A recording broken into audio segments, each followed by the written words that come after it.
En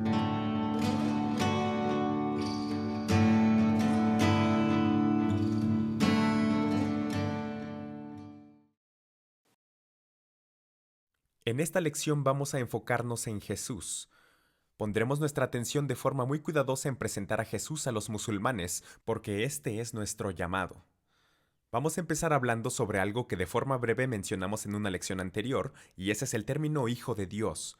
Hablar de Jesús como el Hijo de Dios es una parte tan importante de nuestra fe, pero aún así tiene muchos problemas cuando se trata de hablar con los musulmanes. Así que, ¿cómo lidiamos con esto? Y es de ahí de donde vamos a partir hoy. Lo primero que quiero decir desde el principio es que esto no debería ser lo primero que hable con un amigo musulmán. No es necesario que entre en el tema de que Jesús es el Hijo de Dios desde un principio. Infortunadamente algunos cristianos parten de ahí. En parte porque valoran a Jesús y valoran esa preciosa verdad de que Él es el Hijo de Dios. Pero en parte se debe a que es una forma de mostrar que nuestra religión es superior, es arrojar algo allí como una forma de iniciar una pequeña discusión. Pero si se fija en los evangelios, no es así como se desarrolla la deidad de Cristo. Seguro que hay fragmentos aquí y allá, pero hay algo que va surgiendo poco a poco a medida que lee la historia de Jesús. Y no hay, al comienzo de la historia, estas proclamaciones de que el Hijo de Dios ya ha nacido, a pesar de que está en la narrativa de Navidad. En la vida de Jesús se desarrolla lentamente. De hecho, los discípulos quizá ni siquiera escucharon esos relatos navideños, sino hasta después, hasta más tarde, con María. Cuando lee la historia de Jesús, ve que la cuestión de la naturaleza divina de Jesús se desarrolla lentamente con el tiempo. Am, Aparece de vez en cuando. Por ejemplo, un buen lugar aparece en Mateo capítulo 3. Y nuevamente en el capítulo 8 cuando los demonios claman, ¿qué tienes con nosotros, Hijo de Dios? ¿Has venido aquí para atormentarnos antes de tiempo? Eso es en Mateo capítulo 8, 29. Pero en general se desarrolla lentamente y entonces recomiendo no comenzar su discusión, no comenzar su conversación al Evangelio con su amigo musulmán sobre la deidad de Cristo. Enfóquese en las cosas maravillosas que él dijo, las cosas maravillosas que hizo, y dejar que el Espíritu Santo desarrolle lentamente la comprensión de quién es Jesús. Recuerde, aún el apóstol Pablo necesitaba revelación para comprender la divinidad de Cristo. En Mateo 16:13 dice esto: Viniendo Jesús a la región de Cesarea de Filipo, preguntó a sus discípulos, ¿quién dicen los hombres que es el Hijo del Hombre? Ellos dijeron, unos Juan el Bautista, otros Elías, y otros Jeremías o alguno de los profetas. Pero entonces él les dijo, ¿y vosotros quién decís que soy yo? Respondiendo Simón Pedro dijo, tú eres el Cristo, el Hijo del Dios viviente. Entonces le respondió Jesús, bienaventurado eres Simón, hijo de Jonás, porque no te lo reveló carne ni sangre, sino mi Padre, que está en los cielos. De la misma manera, la carne ni la sangre, como en usted y en mí, no pueden revelar a los musulmanes la naturaleza divina de Jesús. Es algo que el Espíritu Santo hace y abre sus corazones para entender. No puede convencer o argumentar o explicar que Él es el Hijo de Dios. Solo puede dejar que se desarrolle en sus vidas a medida que obra el Espíritu Santo. Uno de mis buenos amigos, creyente de origen musulmán, lo dijo de esta manera. Él dijo, en el principio, los musulmanes pensaban del mundo así, Mahoma está aquí arriba y el resto del mundo espiritual está aquí abajo. Jesús y otros santos y otros profetas están flotando aquí abajo y Mahoma está en su mundo aquí arriba. Dijo, cuando comienzas a hablar de Jesús con mucha atención y presionando y enfocándolos en la persona de Jesús, elevas lentamente a Jesús en su pensamiento hasta que está ahí al mismo nivel que Mahoma. Ahora, eso no es donde queremos que se quede, pero ahí es donde va primero. Empiezan a pensar tanto en Jesús como en Mahoma. Él dijo, y mientras seguimos hablando de Jesús, seguimos enfocándolos en Jesús, Jesús sube más alto y Mahoma se hunde lentamente en este mundo de aquí abajo hasta que realmente no es una persona tan importante para ellos, y Jesús es el que realmente es importante. En otras palabras, él dijo, el objetivo es comenzar a pensar cuidadosamente y con propósito acerca de Jesús. Porque Jesús es tan superior. Él es tan superior a Mahoma que cuando los musulmanes empiezan a pensar con cuidado sobre él, son atraídos a él. El problema en la mayoría de los musulmanes es que no piensan en Jesús. Y entonces la idea es llevar a Jesús a sus pensamientos para que empiecen a pensar cuidadosamente acerca de Jesús. Este es un gran lugar para regresar al principio del que hablamos sobre nuestra lección introductoria, donde hablamos de ir de lo conocido a lo desconocido. Muchas veces en la Biblia las personas tenían este concepto. Sabían que un hombre santo era un profeta y tenían la idea de que el hombre santo era diferente de todas las demás personas, que no se contaminaron con la vida ordinaria o con los pecadores, por así decirlo. Esto es lo que ya saben. Pero si empieza desde allí y luego comienza a dirigir su mente a comprender la diferencia entre lo que piensan cuando piensan de alguien que es un hombre santo o un profeta y piensan en Jesús, empezamos a hacer que se muevan hacia lo que no conocen. Verá, los musulmanes saben que sus líderes evitan a los que son impuros, o los que son, como diríamos, haram, que significa que son inmundos o prohibidos. Los pobres, los enfermos. Recuerdo tener un amigo que era un musulmán, un mendigo que vino a la fe en Cristo, y él dijo que mientras los líderes musulmanes le daban limosna para los pobres, nunca le hablaban ni lo tocaban porque para ellos era inmundo, como un hombre pobre. Y esa fue una de las cosas que lo atrajo al Evangelio, y fue porque lo traté como cualquier otra persona, e interactué con él y su familia. Pero están acostumbrados a que los hombres santos estén apartados y sean diferentes. Hay un proverbio musulmán que dice, el hombre que viste de blanco no entra a la tienda del vendedor de aceite de palma. Al igual que los musulmanes, las personas en la Biblia se sorprendieron cuando vieron a Jesús pasar tiempo con los marginados y los pecadores. Los musulmanes leen esto en los evangelios, o si ven la película de Jesús y ven a Jesús que pasaba tiempo con los pecadores y otros marginados, se asombran con esto, y esto permite que la belleza de Jesús se vea brillar. Por ejemplo, deje que Jesús mismo hable por lo que Él es. Quizá cuente la historia del buen pastor de Lucas 15, déjeme leerla solo para recordarla. Se acercaban a Jesús todos los publicanos y pecadores para oírle, y los fariseos y los escribas murmuraban diciendo, Este a los pecadores recibe y con ellos come. Entonces él les refirió esta parábola. ¿Qué hombre de vosotros teniendo 100 ovejas, si se pierde una de ellas, no deja las 99 en el desierto y va tras la que se perdió hasta encontrarla, y cuando la encuentra, la pone sobre sus hombros gozoso, y al llegar a casa reúne a sus amigos y vecinos diciéndoles, Gozaos conmigo, porque he encontrado mi oveja que se había perdido? Os digo que así habrá más gozo en el cielo por un pecador que se arrepiente, que por 99 justos que no necesitan de arrepentimiento. Esa es una hermosa historia para los musulmanes porque no es lo que ellos esperan de un profeta o de un hombre santo. Esa no es la forma en que ellos actuarían en el mundo musulmán. O quizá la siguiente historia, una con la que estamos familiarizados, en Lucas 15, la parábola de la moneda perdida. Cómo la mujer buscó y buscó la moneda que se había perdido hasta que la encontró y se alegró cuando la encontró. Pero en realidad la historia que hace a esto mejor es una de mis historias favoritas en el Evangelio para compartir con los musulmanes, y es la historia del hijo pródigo.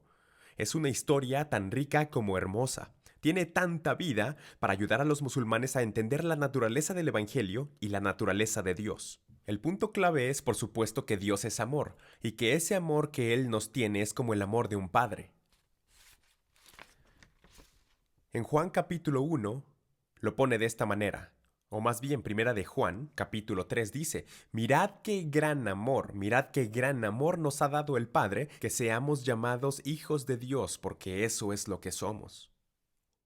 Así que cuando cuente la historia del hijo pródigo, aprenda a contarla, no solo leerla, sino aprenda a contarla, cuéntela con pasión y color, cuéntela como cuentan las historias de su cultura, y los oyentes musulmanes disfrutarán oír la historia. Amarán escuchar esta historia del hijo que se alejó de su padre, pero después regresó a casa.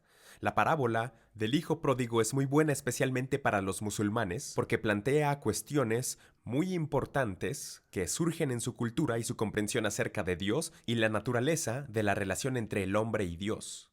Un tema principal del hijo pródigo son el honor y la vergüenza, que son conceptos muy importantes dentro del mundo musulmán. En esta historia vemos al hijo sentir vergüenza de sí mismo por su comportamiento, pero no solo eso, su comportamiento avergonzó a su padre, a su familia. Todo lo que hizo avergonzó a su padre y a su familia. Pero entonces, cuando él regresó a casa, llegó con ropa andrajosa y sucia, representando la vergüenza con la que regresaba a casa. ¿Y qué fue lo que hizo el padre? El padre hizo a un lado todo eso, le quitó la túnica, le puso una limpia, le puso un anillo en el dedo y lanzó una celebración para decir, mi hijo estaba muerto y ahora está vivo.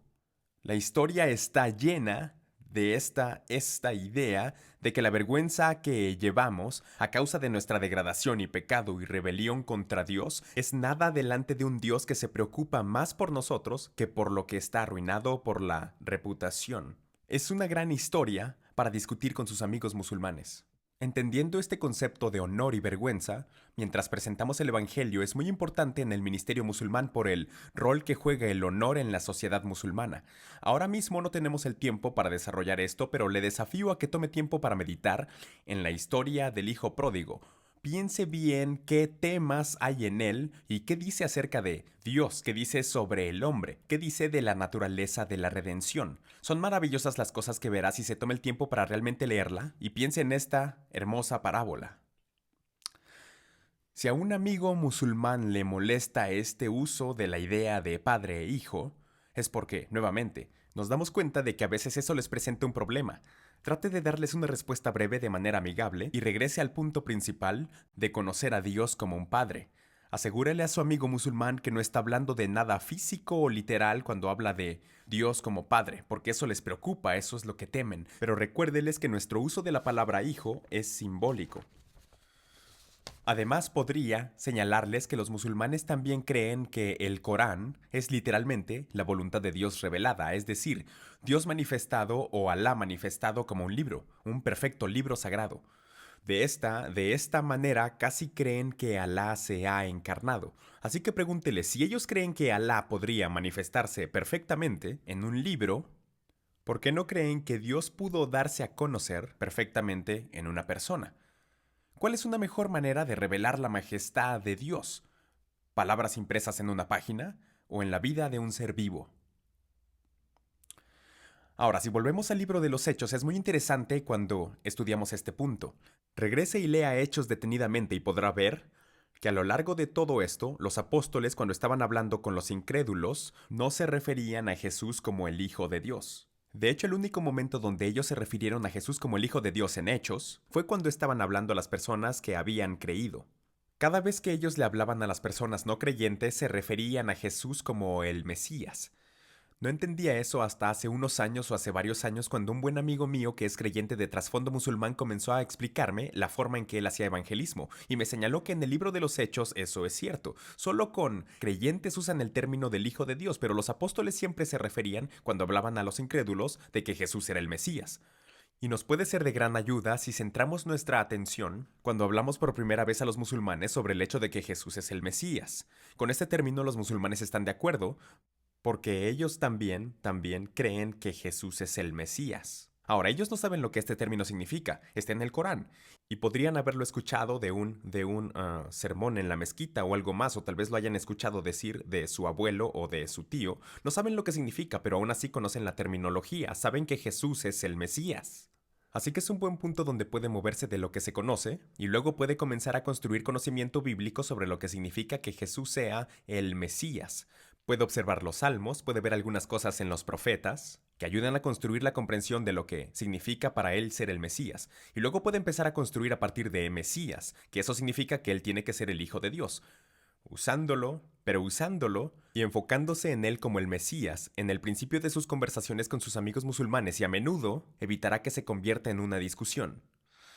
Ahora, volviendo a todo este concepto de hablar de relacionarse con Dios como Padre y hablar de la parábola del Hijo Pródigo, se plantea una nota importante al margen que quiero señalar, solo para asegurarnos porque esto a veces nos hará tropezar. En muchos idiomas que los musulmanes hablan, la palabra amor puede ser la palabra incorrecta para usar acerca de nuestra relación con Dios o de la relación que Dios tiene con nosotros. En muchos idiomas del mundo musulmán, la palabra amor es usada exclusivamente para referirnos a la relación entre un hombre y su esposa. Tiene una connotación muy física. A menudo una palabra y un concepto bíblico muy apropiado para usar en lugar de eso es la palabra misericordia. Usar la misericordia en lugar del amor no es un compromiso. De hecho, si nota en el Antiguo Testamento habla una y otra vez sobre la misericordia de Dios. Es más, habla sobre su misericordia alrededor de 200 veces en el Antiguo Testamento. Eso es porque hay una palabra hebrea allí que se refiere al carácter de Dios y puede ser traducida como misericordia. Un tipo de amor pero que tiene que ver con la fidelidad de Dios a las personas. Y eso se conoce comúnmente en el Antiguo Testamento como la misericordia de Dios o su amor inagotable. Podemos decirlo así cuando hablamos sobre Dios y nuestra relación con Dios y de la relación de Dios con nosotros, en lugar de la palabra amor para evitar que malinterpreten de qué estamos hablando, y aún así ser muy bíblico en la forma en que nos referimos a Dios.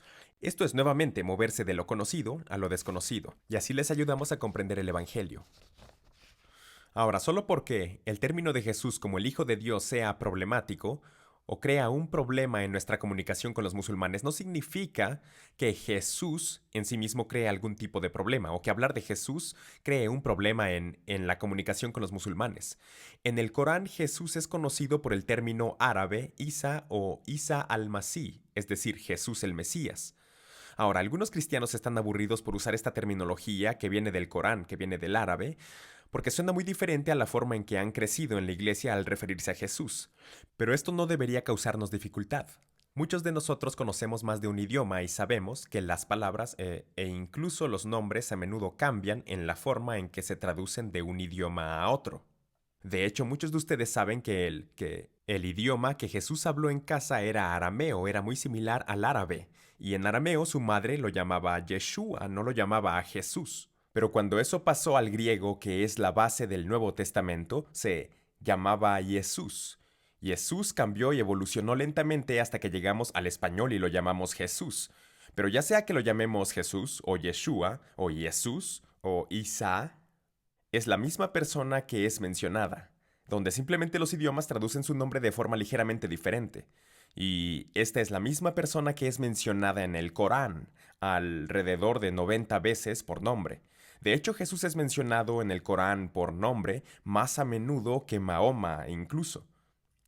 Él es mencionado no solo en el Corán, sino también en los hadices una y otra vez. En las tradiciones que tienen los musulmanes, él es llamado un profeta, un mensajero, el ungido y justo, el honrado en la tierra y en el cielo, el más cercano de todos a Dios. Él es llamado por el título la palabra de Alá, el espíritu de Alá y el Mesías. Incluso dice que nació de una virgen y la lista sigue y sigue de la forma en la que se refieren a él con honor en el Corán. Tengo un amigo que cuando él tenía 15 o 16 años, sus padres decidieron tener un erudito religioso en su familia. Entonces lo enviaron a una madrasa y tal vez le resulte familiar. Ese es básicamente un seminario islámico, una escuela islámica que enseña teología islámica. Y entonces se fue a la madrasa a estudiar para poder convertirse en imán.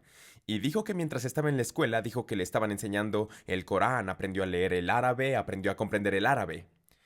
Él dijo, pero siguió notando a Jesús una y otra vez que aparecía en el Corán y todas esas diferentes oraciones de que Jesús es la palabra de Alá, que Jesús, incluso hay un lugar donde dice que Jesús no tiene pecado y seguía leyendo estas cosas. Un día él le preguntó al maestro en la madrasa y dijo, hey, ¿por qué hay tanto sobre Jesús en el Corán? Dijo que el hombre se acercó, tomó un palo y le golpeó en la parte superior de la cabeza y le dijo, cállate, no hagas preguntas como esa. Dijo que no volvió a hacer esa pregunta, pero mantuvo en el fondo de su mente por qué Jesús aparecía tan a menudo en el Corán y por qué no debo hacer esa pregunta. Quiero decir, aquí estamos estudiando el Corán. Pasaron 4 años de estudio del Corán, se graduó como el mejor de su clase y estaba siendo preparado para ser enviado a Egipto para estudiar en la mejor escuela islámica del mundo, porque le había ido muy bien en sus exámenes. Regresó a casa a visitar a su familia y pasar el verano con ellos, y antes de irse a estudiar a la universidad, su hermana había sido salva. Y una cosa llevó a otra, terminó leyendo el Nuevo Testamento que ella tenía y él vino al Señor. Y él dijo, la mayoría de los que me conocen piensan que me salvé en una iglesia bautista, porque mi hermana había sido salva. Él dijo, lo que ellos no saben es la razón por la que yo estaba interesado en el Evangelio, y fue porque seguí leyendo acerca de Jesús en el Corán. Hay tanto sobre él allí que solo tenía que tener una respuesta. De hecho, hay un erudito muy famoso en Gambia, África Occidental, y su nombre es Lamin Sane. Posiblemente ha escrito 40 o 50 libros sobre el cristianismo y el islam en África. Él ahora enseña historia y varias otras materias en los Estados Unidos, pero fue criado como musulmán y fue enviado cuando era joven a una universidad islámica para estudiar y convertirse en imán. De hecho, iba a ser la 17ª generación de alguien en su familia en convertirse en un erudito musulmán. Ese es el tiempo que la beca musulmana estuvo en su familia. Y dijo, al estudiar en esa universidad islámica siguió leyendo sobre Jesús una y otra vez en el Corán. y dijo que haría preguntas en la escuela y nadie respondía o no tenían buenas respuestas para por qué Jesús estaba también en el Corán, más de lo que se menciona a Mahoma en el Corán. Y finalmente decidió que tenía que tener una respuesta, y buscó a algunos misioneros cristianos y se acercó y les dijo, miren, no quiero oír nada de lo que tienen que decir, no confío en ustedes, pero quiero su libro. Consiguió el libro y comenzó a leerlo. Conoció a Cristo leyendo la Biblia. Pero como él dijo, comenzó a leer el Corán y ver el nombre de Jesús con tanta frecuencia. El Corán dice que Jesús nació de una virgen. Dice que él sanó a los ciegos, que sanó a personas con lepra. Incluso dice que resucitó a los muertos.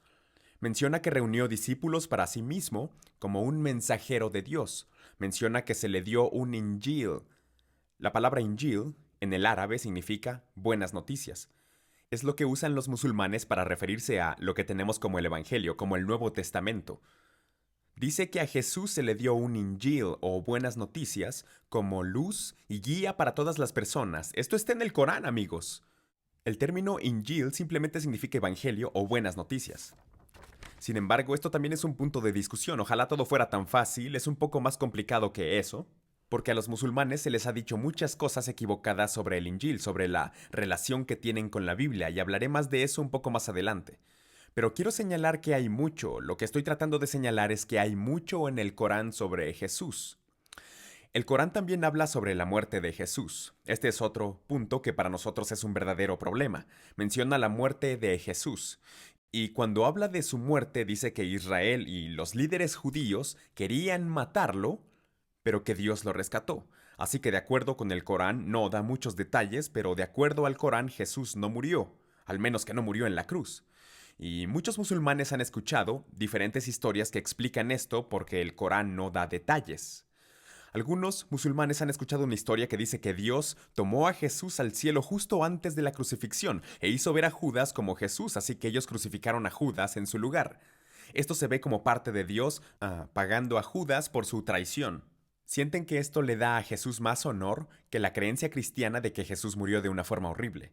Otros dirán que Jesús en realidad no murió, pero que se fue a otro lugar y vivió muchos años, se casó y tuvo hijos, y luego murió a una edad madura. Hay todo tipo de historias sobre eso. Pero si usted quiere que su amigo musulmán comience a pensar en la muerte de Jesús, lo que dice la Biblia claramente sobre su vida y lo que sucedió, una buena manera de hacerlo es comenzar a hablar sobre el autosacrificio de Jesús. Tal vez en su país o en su cultura hay alguna historia de alguien que se sacrificó a sí mismo en una batalla de alguna manera u otra para ayudar a su propia gente. Alguien que se entregó para ayudar a muchas personas. Hay muchas historias. Esto puede ayudar a las personas a comenzar a entender por qué Jesús murió en una cruz en lugar de simplemente repetir lo que escucharon en la mezquita, porque el Corán no dice una u otra. Así que, puede llevarlos por ejemplo al capítulo 10 de Juan, donde Jesús dijo esto: Yo soy el buen pastor, conozco a mis ovejas y las mías me conocen, así como el Padre me conoce y yo conozco al Padre. Y pongo mi vida por las ovejas. También tengo otras ovejas que no son de mi redil. Aquellas también debo traer y oirán mi voz. Y habrá un rebaño y un pastor. Por eso me ama el Padre, porque yo pongo mi vida para volverla a tomar. Nadie me la quita, sino que yo de mí mismo la pongo. Tengo poder para ponerla y tengo poder para volverla a tomar. Este mandamiento recibí de mi Padre. Que sepan que nadie le quitó la vida a Jesús. En cierto sentido, eso es lo que dice el Corán, que los judíos no podían quitarle la vida. Bueno, el hecho es que no pudieron porque Él la dio de buena gana. Pídales que piensen en el increíble honor que tuvo Jesús siendo perfectamente obediente a la voluntad de Dios. ¿Qué mayor honor podría haber de alguien que fue obediente a Dios hasta el punto de la muerte? Explíqueles que Jesús como Mesías pudo haberse escondido o él podría haber luchado contra sus enemigos. De hecho, incluso oró en Lucas capítulo 22 que si fuera posible, Dios aparta de mí esta copa de sufrimiento. Oró esto en el Getsemaní. Pero en lugar de eso se sometió a la voluntad de Dios y dijo: Padre, si quieres pasa de mí esta copa, pero no se haga mi voluntad sino la tuya. En Mateo 26 nos dice que él pudo haber llamado a más de 12 legiones de ángeles para liberarlo. Dice que cuando vinieron a ponerle las manos encima, pero uno de los que estaban con Jesús extendiendo la mano, sacó su espada e hiriendo a un siervo del sumo sacerdote le quitó la oreja. Entonces Jesús le dijo, vuelve tu espada a su lugar, porque todos los que tomen espada a espada perecerán. ¿Acaso piensan que no puedo ahora orar a mi Padre y que Él me daría más de 12 legiones de ángeles? ¿Miles y más de miles de ángeles? Pero ¿cómo entonces se cumplirían las escrituras de que es necesario que así se haga? Jesús pudo haber encontrado una salida a este sufrimiento, pero no lo hizo. Él voluntariamente dio su vida y el sufrimiento hasta la muerte por la obediencia a Dios. Él se alejó de lo que pudo haber hecho por sí mismo y se encomendó a Dios para vindicarlo. Esto puede ayudar a su amigo musulmán a comprender por qué la muerte de Jesús fue importante. Su amigo musulmán puede preguntarle, ¿cómo supo Jesús que era la voluntad de Dios que él muriera? Puede llevarlo a algunas de las profecías del Antiguo Testamento.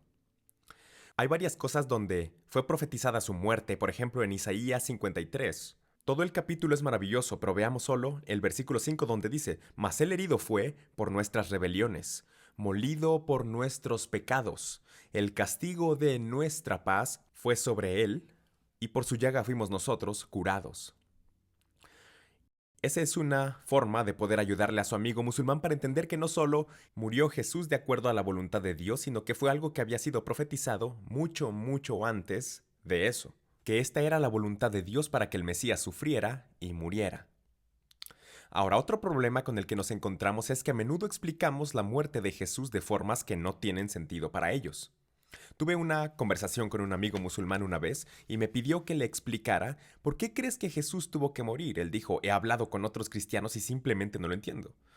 Y entonces hice lo que me enseñaron a hacer en la escuela bíblica y le expliqué el camino de los romanos, le expliqué cómo había habido pecado en el jardín, el hombre se hizo culpable ante Dios a causa del pecado y por lo tanto algo tenía que hacerse con ese pecado. Había sacrificios en el Antiguo Testamento, pero eventualmente Jesús vino a hacer de una vez por todas el sacrificio para quitar nuestra culpa por el pecado. Y después de explicarle todo esto a mi amigo musulmán, me miró y me dijo, pero, ¿no hay algo más? Eso no tiene sentido. ¿No podría simplemente Alá perdonar el pecado? Porque de la forma que le expliqué no tenía sentido, porque en la teología islámica, la culpa por el pecado no es gran cosa. La culpa por el pecado, la culpa, simplemente no es gran parte de su teología. Hay varias maneras de superar esto, pero una de ellas es que tenemos que dejar de detenernos. Con demasiada frecuencia detenemos nuestra presentación del Evangelio en la muerte de Jesús, cuando en realidad la buena noticia es que Él resucitó. En 1 Corintios 15:14 Pablo lo deja muy claro, y si Cristo no resucitó, vana es entonces vuestra predicación y vana es también vuestra fe. Y somos hallados falsos testigos de Dios, porque si testificamos, porque si testificamos que Cristo resucitó de entre los muertos y si Cristo no resucitó, vuestra fe es vana y aún estáis en vuestros pecados.